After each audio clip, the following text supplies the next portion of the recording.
सवाल ये पूछा गया कि अगर कलीन नापाक हो जाए किसी भी सूरत से, वहाँ बच्चा जो है पेशाब कर दे या कोई और इस तरह की चीज़ जो है वो गिर जाए, तो अब कलीन को पाक कैसे किया जाएगा? तो उसका जवाब ये है कि कलीन को 3 मरतबा जो है वो धोया जाए और कोशिश तो की जाए कि उसे निचोड़ा जाए। अगर वो निचोड़ा ना जा सकता हो, इतना ज़्यादा हो, तो फिर हुक्म ये है कि आप उस पर 3 मरतबा पानी बहाएँ, 1 मरतबा पानी बहाएँ और उसे छोड़ दें। और जब उसमें से पानी गिरना जो है वो बंद हो जाए, खुश्क होना ज़रूरी नहीं, पानी गिरना बंद हो जाए, तो आप दोबारा उसे पानी के साथ धोएं,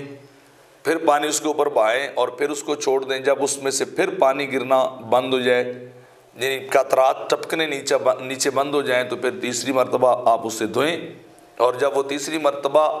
उसके कतरात नीचे गिरना बंद हो जाएंगे, तो इस तरह कलीन जो है वो पाक हो जाएगा। लेकिन अगर कोई सूरत ऐसी है कि वो फिक्स है या किसी बड़े रूम और कमरे के अंदर कलीन है और वो उठाकर इस तरह धोया भी नहीं जा सकता कि उसमें से पानी टपके या उसको ऊपर उठाया नहीं जा सकता, तो फिर उसका हुक्म ये है कि आप उसको खुश्क करें, उस जगह को किसी भी तरीके से, और खुश्क करके उसके ऊपर कोई इतनी मोटी तय वाली चीज़ बिछा दें कि जिसके ऊपर से वो नीचे से ऊपर गंदगी का कोई किसी तरह के आसार ज़ाहिर ना हो, तो फिर उसके ऊपर नमाज पढ़ी जा सकती है। मिसाल के तौर पे कि आपने कलीन बिछाया हुआ है, तो उसके ऊपर आप जो है वो जाए नमाज जो होती है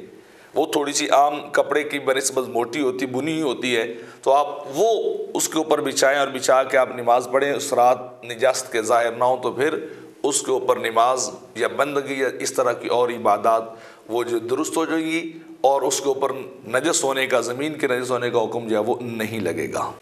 ऐसी और मज़ीद वीडियोज़ हासिल करने के लिए हमारे चैनल प्रो मज़हर फ़रीद को सब्सक्राइब करें।